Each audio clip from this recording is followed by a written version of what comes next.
It sounded like a wet towel being slapped against concrete, over and over, but heavier, thicker. And then I smelled this rancid mix of old blood and coconut oil. When I finally pointed my flashlight up at the ceiling, I didn't see a bird. I didn't see a bat. I saw a woman's head, just a head, with her entire spine hanging below it, glowing, pulsing, staring right at me.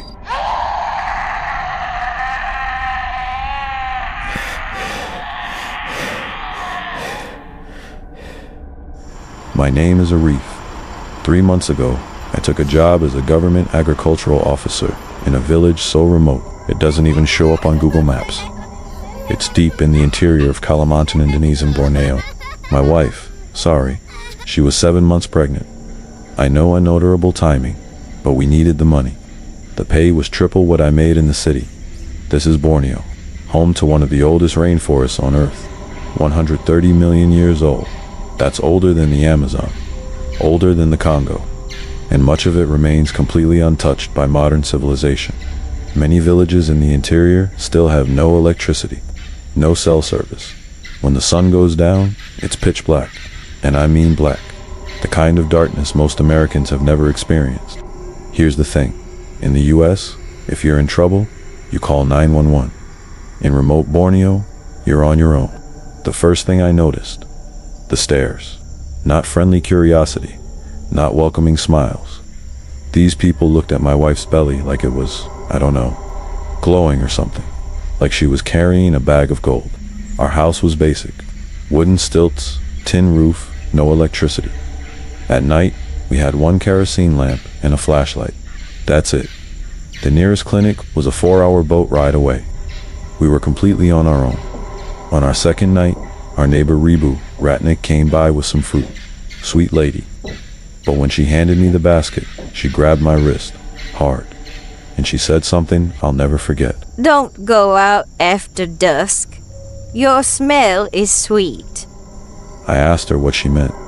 She just pointed at Sari's belly and said, lock your doors, cover your windows, and if you hear something on the roof, don't look up.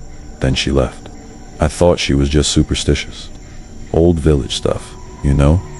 But that night, I started locking the doors.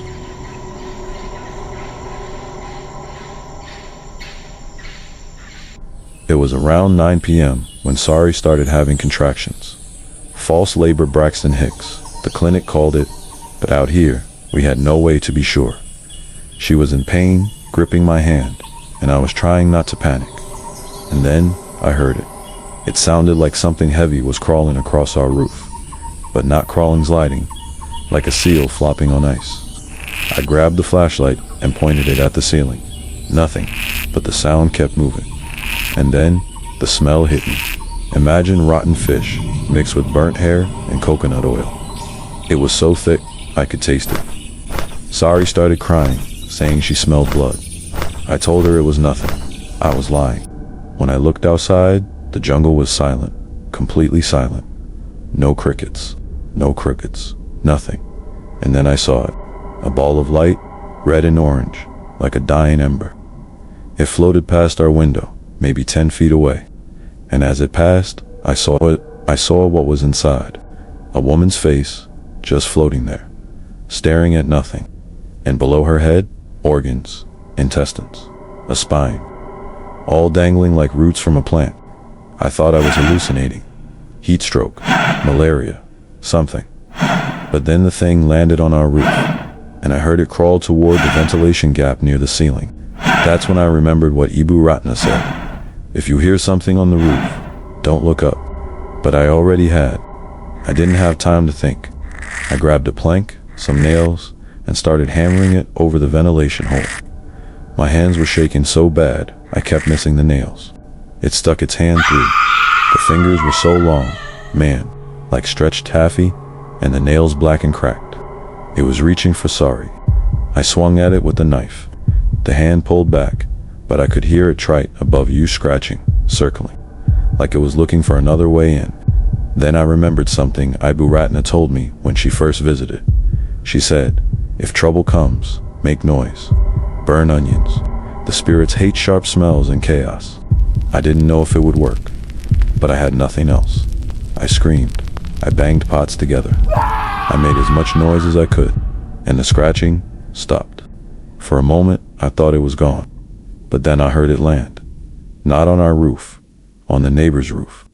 Ibu Ratna's house. I watched it go through her window, just slip inside, and then everything went dark again. We didn't sleep that night. We just sat there, holding each other, waiting for sunrise.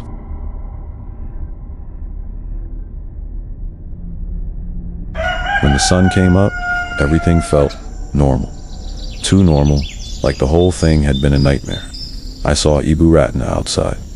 She smiled at me, waved, but she was wearing a scarf. A thick, heavy scarf, in 90-degree heat, and when she turned her head, I saw it.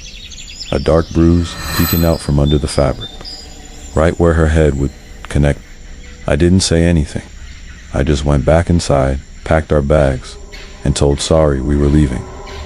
That day, we took the first boat out. I quit my job remotely. We moved back to the city and never went back to that village. Sari gave birth 2 months later. Healthy baby girl. And every time someone asks me why we left Borneo so suddenly, I just say, it wasn't a good fit. Because how do you explain to someone that the sweet old lady next door wasn't human at night? In the West, we're taught that monsters hide under the bed, in the closet, in the basement. But in places like Borneo, the monster might be the polite neighbor who brings you fruit, the midwife who delivers your baby, the friend who smiles at you during the day and hunts you at night. And maybe that's the scariest part. Not that monsters exist, but that they look just like us.